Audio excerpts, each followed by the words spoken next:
आमदार सुधीर मुनगंटीवार यांनी शिक्षक परिषदेत मांडला संवाद।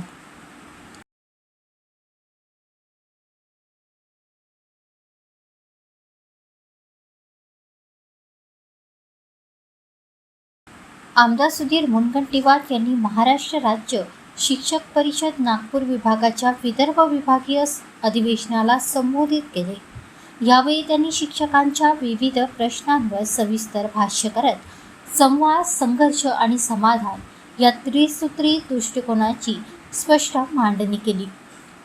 शिक्षकांच्या न्याय मागण्या तसेच बदलत्या शैक्षणिक आणि तांत्रिक आव्हानांचा विचार करत संवादाच्या माध्यमातून तोडगा शोधण्याला प्राधान्य दिले पाहिजे।